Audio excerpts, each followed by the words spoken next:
Central teacher eligibility test हाँ जी CTET 2026 की तैयारी कर रहे मेरे दोस्तों को नमस्कार।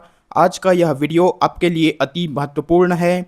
आज के इस वीडियो में हम सीटेट में पूछे गए बाल विकास एवं शिक्षा शास्त्र के प्रीवियस ईयर के क्वेश्चंस देखेंगे, तो आप वीडियो को पूरा जरूर देखिए। यदि आपने इसका पिछला पार्ट नहीं देखा है तो वीडियो का लिंक डिस्क्रिप्शन में है, आप वहां से देख सकते हैं।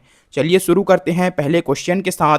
तो पहला क्वेश्चन है एसर्शन एंड रीजन टाइप का क्वेश्चन है। तो एसर्शन है विद्यालयी पाठ्यक्रम को विद्यार्थियों के सांस्कृतिक ज्ञान को उचित स्थान और मूल्य देने चाहिए।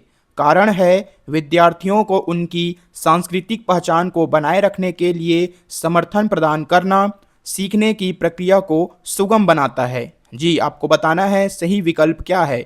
ऑप्शन फर्स्ट है एसर्शन सही है लेकिन रीजन गलत है। सेकंड ऑप्शन है एसर्शन और रीजन दोनों गलत हैं। थर्ड ऑप्शन है एसर्शन और रीजन दोनों सही है और एसर्शन की रीजन सही व्याख्या करता है। और फोर्थ ऑप्शन है एसर्शन और रीजन दोनों सही है लेकिन एसर्शन की रीजन सही व्याख्या नहीं करता है। तो सही उत्तर हो जाएगा ऑप्शन थर्ड, एसर्शन और रीजन दोनों सही है और एसर्शन की रीजन सही व्याख्या करता है। चलिए बढ़ते हैं अगले क्वेश्चन की तरफ। तो सेकंड क्वेश्चन है सीखने के सामाजिक संरचनावादी विचार इस बात की वकालत करते हैं कि जी बताएंगे। ऑप्शन पहला है व्याख्यान देने और समझने से प्रभावी शिक्षण सक्रिय होता है। दूसरा है प्रत्याहार और दोहराव की चिंतन प्रक्रिया से प्रभावी शिक्षण होती है। तीसरा ऑप्शन है शिक्षार्थी दूसरों से निष्क्रिय रूप से ज्ञान प्राप्त करते हैं। और चौथा ऑप्शन है शिक्षार्थी सक्रिय रूप से ज्ञान का निर्माण करते हैं। तो सही उत्तर हो जाएगा ऑप्शन फोर, शिक्षार्थी सक्रिय रूप से ज्ञान का निर्माण करते हैं। चलिए देखते हैं क्वेश्चन नंबर थर्ड। निम्नलिखित में से कौन सा कथन अधिगम के बारे में सही नहीं है? जी बताएंगे। अधिगम के बारे में सही नहीं है पूछा गया है। ऑप्शन फर्स्ट है अधिगम सामाजिक क्रिया द्वारा संसाधित होती है। दूसरा है अधिगम एक प्रक्रिया नहीं अपितु एक उत्पाद है। तीसरा है अधिगम शिक्षार्थी के पूर्व ज्ञान पर निर्भर करता है। और चौथा है अधिगम का तात्पर्य पूर्व वैचारिक स्कीम्स के पुनर्गठन से है। तो सही उत्तर हो जाएगा ऑप्शन सेकंड, अधिगम एक प्रक्रिया नहीं अपितु एक उत्पाद है। ठीक है, चलिए नेक्स्ट क्वेश्चन देखते हैं। क्वेश्चन नंबर फोर, विकास के क्रम में बच्चे सूक्ष्म पेशीय कौशल से पहले सकल पेशीय कौशल विकसित करते हैं। यह दर्शाता है कि विकास जी बताएंगे। ऑप्शन पहला है रेखीय, दूसरा है समीप दूराभिमुख, तीसरा है अराजक और चौथा है शीर्षगामी। तो सही उत्तर हो जाएगा ऑप्शन सेकंड, समीप दूराभिमुख। ठीक है, चलिए क्वेश्चन नंबर 5 देखते हैं। विकास के किस पहलू में तर्क, चिंतन और समस्या समाधान की व्याख्या की जाती है? जी बताएंगे। ऑप्शन पहला है नैतिक विकास, दूसरा ऑप्शन है गतिक विकास, तीसरा है सामाजिक विकास और चौथा है संज्ञानात्मक विकास। तो सही उत्तर हो जाएगा ऑप्शन फोर, संज्ञानात्मक विकास। ठीक है, अब देखते हैं क्वेश्चन नंबर 6। रस्सी कूदते समय पैर में रस्सी फंसने के कारण आउट होने के बाद अरु कहती है कि उसे रस्सी ने जानबूझकर आउट किया है। जीन पियाजे के संज्ञानात्मक विकास सिद्धांत की किस अवस्था में बच्चे इस तरह के तर्क देते हैं? जी बताएंगे। ऑप्शन पहला है संवेदी चालक अवस्था, दूसरा है पूर्व चलन अवस्था, तीसरा है मूर्त संक्रियात्मक अवस्था और चौथा है औपचारिक संक्रियात्मक अवस्था। तो सही उत्तर हो जाएगा ऑप्शन सेकंड, पूर्व चलन अवस्था। ठीक है, जिसे हम प्री ऑपरेशन स्टेज कहते हैं। चलिए क्वेश्चन नंबर 7 देखते हैं। समीपस्थ सिद्धांत कहता है कि शैशवावस्था में, ऑप्शन पहला दिया गया है भाषा का विकास तेजी से होता है क्योंकि वह विकास के लिए संवेदनशील अवधि है। दूसरा ऑप्शन है सूक्ष्म गति कौशल के विकास के साथ शारीरिक विकास तेजी से होता है। तीसरा ऑप्शन है अंग हाथों और पैरों की तुलना में तेजी से बढ़ते हैं। और चौथा ऑप्शन है विकास सिर से पांव तक होता है। तो सही उत्तर हो जाएगा ऑप्शन थर्ड, अंग हाथों और पैरों की तुलना में तेजी से बढ़ते हैं। ठीक है, चलिए देखते हैं क्वेश्चन नंबर 8। अभिकथन कहता है शिक्षार्थी जो पहले से जानते हैं उसके आधार पर अपने ज्ञान का निर्माण करते हैं। ठीक है, कारण देखिए क्या बताया गया है इसमें, पैटर्न ढूंढना और पिछले ज्ञान के साथ जुड़ाव बनाने से शिक्षार्थियों को जानकारी को सार्थक रूप से संसाधित करने में मदद मिलती है। आपको बताना है सही विकल्प क्या होगा। ऑप्शन फर्स्ट दिया गया है एसर्शन सही है लेकिन रीजन गलत है। सेकंड ऑप्शन है एसर्शन और रीजन दोनों ही गलत हैं। थर्ड ऑप्शन है एसर्शन और रीजन दोनों सही हैं और एसर्शन की रीजन सही व्याख्या करता है। और फोर्थ ऑप्शन है एसर्शन और रीजन दोनों सही हैं लेकिन एसर्शन की रीजन सही व्याख्या नहीं करता है। तो सही उत्तर हो जाएगा ऑप्शन थर्ड, एसर्शन और रीजन दोनों सही हैं और एसर्शन की रीजन सही व्याख्या करता है। चलिए क्वेश्चन 9 देखते हैं। Again assertion and reason type question. So assertion is बच्चे द्वारा बचपन अलग अलग संस्कृतियों में अलग अलग तरह से अनुभव किया जाता है। ठीक है, कारण देखिए बच्चों का विकास सार्वभौमिक है। ठीक है, आपको सही विकल्प बताना है। एसर्शन सही है लेकिन रीजन गलत है। दूसरा है एसर्शन रीजन दोनों गलत हैं। तीसरा है एसर्शन और रीजन दोनों सही हैं और एसर्शन की रीजन सही व्याख्या करता है। और चौथा है एसर्शन और रीजन दोनों सही हैं लेकिन एसर्शन की रीजन सही व्याख्या नहीं करता है। तो इसका राइट आंसर हो जाएगा ऑप्शन फर्स्ट, एसर्शन सही है लेकिन रीजन गलत है। ठीक है, क्वेश्चन 10 देखते हैं। क्वेश्चन 10 है अभिकथन लॉरेंस कोहलबर्ग के नैतिक विकास सिद्धांत में बच्चे कार्यों को उनके परिणाम के आधार पर अच्छा या बुरा समझने से इस समझ पर पहुंचते हैं कि नियम और कानून नम्य हैं और बदले जा सकते हैं। कारण देखिए लॉरेंस कोहलबर्ग का तर्क है कि नैतिक विकास क्रमिक रूप से चरणों में होता है। ठीक है, तो सही विकल्प आप बताएंगे। ऑप्शन पहला है ए सत्य है लेकिन आर गलत है। सेकंड है एसर्शन और रीजन दोनों गलत हैं। थर्ड है एसर्शन और रीजन दोनों सत्य हैं और रीजन एसर्शन की सही व्याख्या करता है। फोर्थ ऑप्शन है एसर्शन और रीजन दोनों सत्य हैं लेकिन रीजन एसर्शन की सही व्याख्या नहीं करता है। तो राइट आंसर हो जाएगा ऑप्शन थर्ड, एसर्शन और रीजन दोनों सत्य हैं और रीजन एसर्शन की सही व्याख्या करता है। क्वेश्चन नंबर 11 देखते हैं। निम्नलिखित में से कौन सा कथन समावेशी शिक्षा के बारे में सही नहीं है? जी बताएंगे, सही नहीं है पूछा गया है, ध्यान देंगे। ऑप्शन फर्स्ट है एक समावेशी कक्षा भाषा शैली में अंतर को समायोजित करती है और सहयोग को बढ़ावा देती है। सेकंड ऑप्शन है निश्चित पाठ्यचर्या और मानक मूल्यांकन के आसपास ही एक समावेशी कक्षा का केंद्र होता है। तीसरा ऑप्शन है समावेशी शिक्षण का अर्थ है ऐसे तरीकों से शिक्षण जो बहिष्कृत ना करे। और चौथा ऑप्शन है समावेशी शिक्षण का अर्थ है उस शिक्षा शास्त्र को अपनाना जो शिक्षार्थियों की आवश्यकताओं का समर्थन करता है। तो राइट आंसर हो जाएगा ऑप्शन सेकंड, निश्चित पाठ्यचर्या और मानक मूल्यांकन के आसपास ही एक समावेशी कक्षा का केंद्र होता है। ठीक है, चलिए अब देखते हैं क्वेश्चन नंबर 12। लेओ वाइगोत्स्की प्रस्तावित करते हैं कि खालिस्तान बच्चों में स्वनियमन के लिए महत्वपूर्ण है। जी बताएंगे। ऑप्शन पहला है अनुकूलन, सेकंड है संगठन, थर्ड है असंतुलन और फोर्थ है निजी वाक। तो सही उत्तर हो जाएगा ऑप्शन 4 निजी वाक। ठीक है, क्वेश्चन 13 देखते हैं।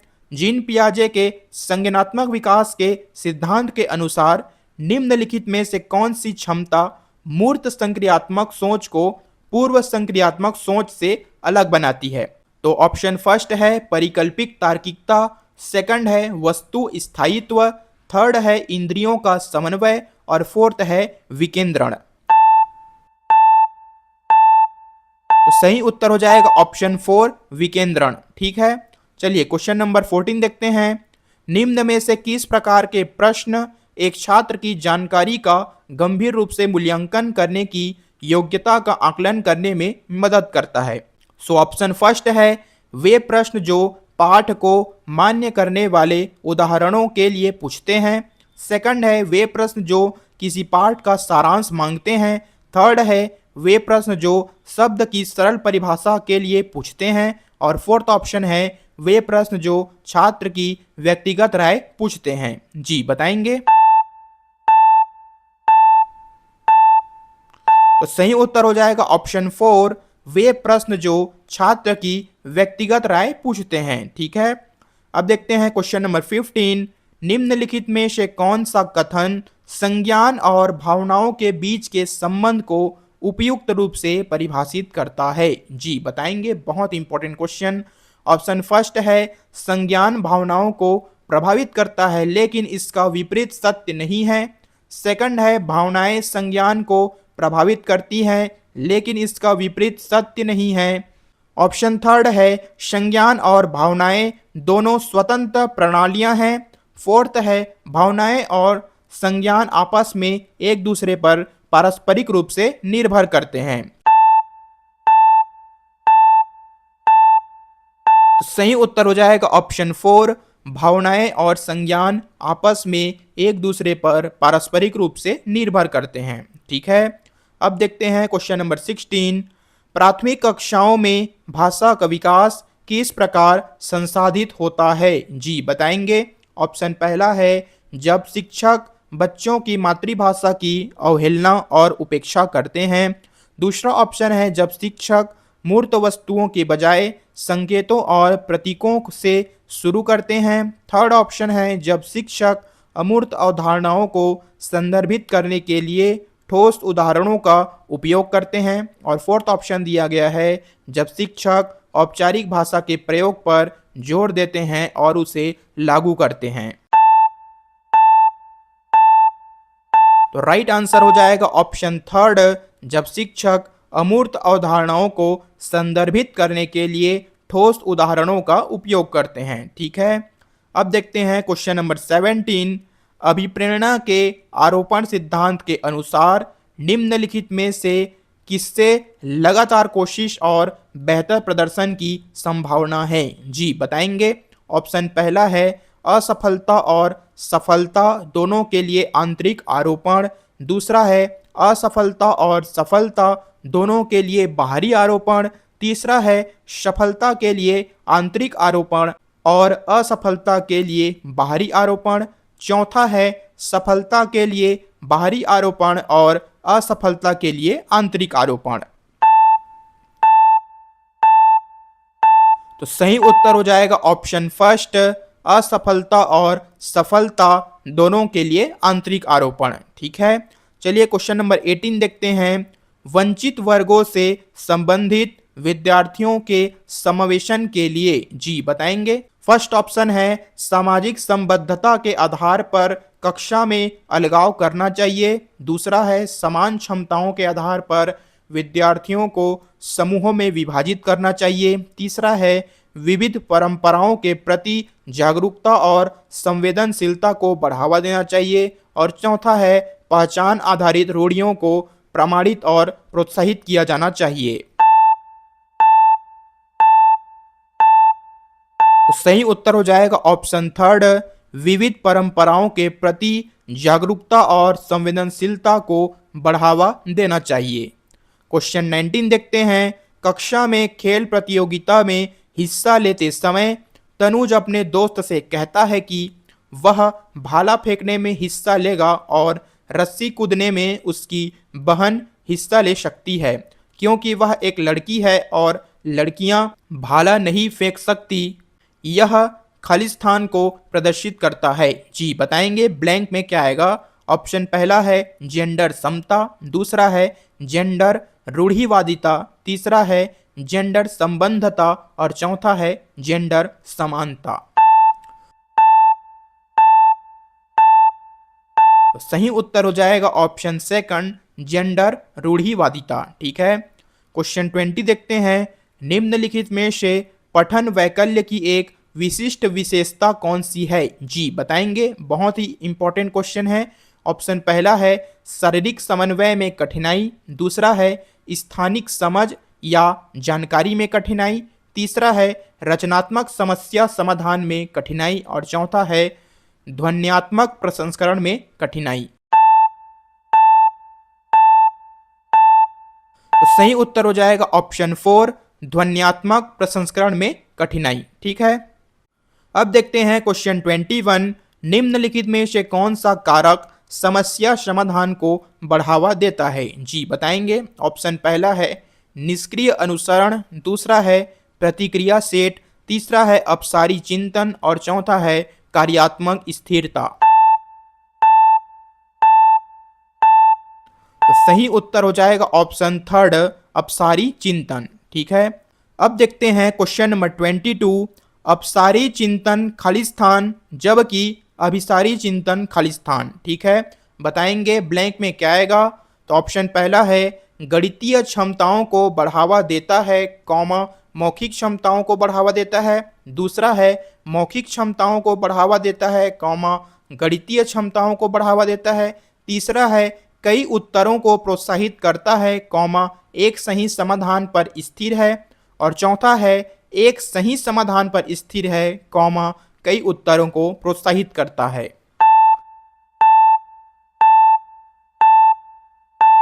तो सही उत्तर हो जाएगा ऑप्शन थर्ड। ठीक है, अपसारी चिंतन कई उत्तरों को प्रोत्साहित करता है जबकि अभिसारी चिंतन एक सही समाधान पर स्थिर है। अब देखते हैं क्वेश्चन नंबर 23। निम्नलिखित में से किसे रचनात्मक मूल्यांकन नहीं माना जाएगा? जी बताएंगे। रचनात्मक मूल्यांकन नहीं माना जाएगा पूछा गया है।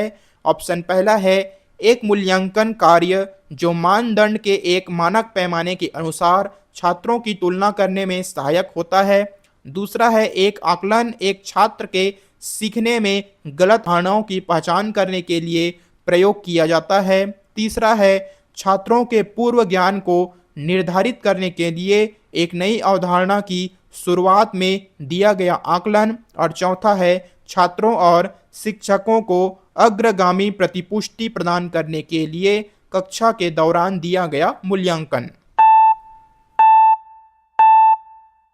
तो सही उत्तर हो जाएगा ऑप्शन फर्स्ट, एक मूल्यांकन कार्य जो मानदंड के एक मानक पैमाने के अनुसार छात्रों की तुलना करने में सहायक होता है। अब देखते हैं क्वेश्चन नंबर 24। निम्नलिखित में से उपयोगी प्रतिपुष्टि की एक विशेषता कौन सी है? जी बताएंगे। विशेषता पूछा गया है उपयोगी प्रतिपुष्टि की। ठीक है, तो ऑप्शन फर्स्ट है यह केवल परिणामों पर केंद्रित होती है, दूसरा है यह सामयिक और विशिष्ट होती है, तीसरा है यह केवल कार्य के अंत में ही दी जाती है, और चौथा है यह व्यापक और सामान्य होती है। तो सही उत्तर हो जाएगा ऑप्शन सेकंड, यह सामयिक और विशिष्ट होती है। ठीक है, अब देखते हैं क्वेश्चन नंबर 25। हार्वर्ड गार्डनर के बहुबुद्धि के सिद्धांत के अनुसार निम्नलिखित में से कौन सा सेट बुद्धि और उसके संबंधित विशेषताओं के सही मेल का प्रतिनिधित्व करता है? जी बताएंगे। ऑप्शन पहला है संगीतमय प्रदर्शन या रचना करने के कौशल, दूसरा है स्थानिक प्राकृतिक वातावरण की सराहना करने के कौशल, तीसरा है अंतर्वैयक्तिक दूसरों को समझने और उनके साथ संबंध स्थापित करने के कौशल, और चौथा है तार्किक गणितीय नृत्य या क्रीड़ा संबंधी क्षमताएं। तो सही उत्तर हो जाएगा ऑप्शन फर्स्ट, संगीतमय प्रदर्शन या रचना करने के कौशल। ठीक है, क्वेश्चन 26 देखते हैं। निम्नलिखित में से कौन आंतरिक अभिप्रेरणा का सही वर्णन करता है? जी बताएंगे। ऑप्शन पहला है अभिप्रेरणा जो दूसरों के साथ प्रतिस्पर्धा से आती है, दूसरा है अभिप्रेरणा जो दंड के भय से आती है, थर्ड है अभिप्रेरणा जो बाहरी पुरस्कारों से आती है, और फोर्थ है अभिप्रेरणा जो कार्य के व्यक्तिगत आनंद से आती है। सही उत्तर हो जाएगा ऑप्शन 4, अभिप्रेरणा जो कार्य के व्यक्तिगत आनंद से आती है। ठीक है, क्वेश्चन 27 देखते हैं। निम्नलिखित में से कौन सा प्रगतिशील शिक्षा का एक प्रमुख सिद्धांत है? जी बताएंगे। ऑप्शन पहला है सीखना प्रामाणिक कार्यों पर आधारित होना चाहिए। दूसरा है पाठ्यचर्या पूर्व निर्धारित और सार्वभौमिक होना चाहिए। तीसरा है छात्रों के सीखने को मापने के लिए मानकीकृत परीक्षण सबसे अच्छा तरीका है। और चौथा है छात्रों को अपने शिक्षकों से ज्ञान का निष्क्रिय प्राप्तकर्ता होना चाहिए। सही उत्तर हो जाएगा ऑप्शन फर्स्ट, सीखना प्रामाणिक कार्यों पर आधारित होना चाहिए। ठीक है, अब क्वेश्चन 28 देखते हैं। बाधिता एक खालिस्तान स्थिति है जबकि अक्षमता एक खालिस्तान स्थिति है। जी बताएंगे। ऑप्शन फर्स्ट है क्रियात्मक कौमा शारीरिक। दूसरा है सामाजिक कौमा मनोवैज्ञानिक। तीसरा है जैविक कौमा कार्यात्मक। और चौथा है कार्यात्मक कौमा जैविक। सही उत्तर हो जाएगा ऑप्शन थर्ड, जैविक कौमा कार्यात्मक। ठीक है, तो बाधिता एक जैविक स्थिति है जबकि अक्षमता एक कार्यात्मक स्थिति है। ठीक है, क्वेश्चन 29 देखते हैं। निम्न में से कौन सा आलंबन के उदाहरण है? तो इसमें आपको ऑप्शंस दिया गया है। पहला है बोलकर सोचो। दूसरा है संकेत और इशारे। तीसरा है प्रश्न। चौथा है आधा हल किया हुआ उदाहरण। और पांचवा है रट कर दोहराओ। तो इसमें आपको सही ऑप्शंस को बताना है। ऑप्शन पहला है ए बी सी डी। दूसरा है ए बी सी डी ई। तीसरा है ए और बी। और चौथा है ए बी और सी।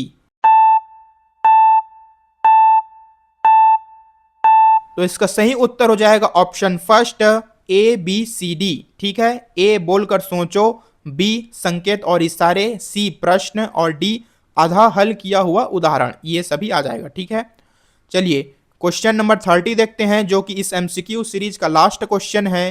तो कोहलबर्ग के नैतिक विकास सिद्धांत के अनुसार किस स्तर पर बच्चे आत्म केंद्रित होते हैं और किसी कार्य को करने में अपना ही लाभ देखते हैं? तो ऑप्शन फर्स्ट है दूसरे स्तर के तीसरे चरण में। दूसरा है तीसरे स्तर के पांचवें चरण में। तीसरा ऑप्शन है पहले स्तर के पहले चरण में। और चौथा ऑप्शन है पहले स्तर के दूसरे चरण में। तो सही उत्तर हो जाएगा ऑप्शन 4, पहले स्तर के दूसरे चरण में। तो इसी तरह के प्रीवियस ईयर के क्वेश्चंस और इंपॉर्टेंट क्वेश्चंस के लिए चैनल को सब्सक्राइब करें। वीडियो पसंद आए तो लाइक करें और अपने फ्रेंड के साथ शेयर करें। धन्यवाद, मिलते हैं अगली वीडियो में।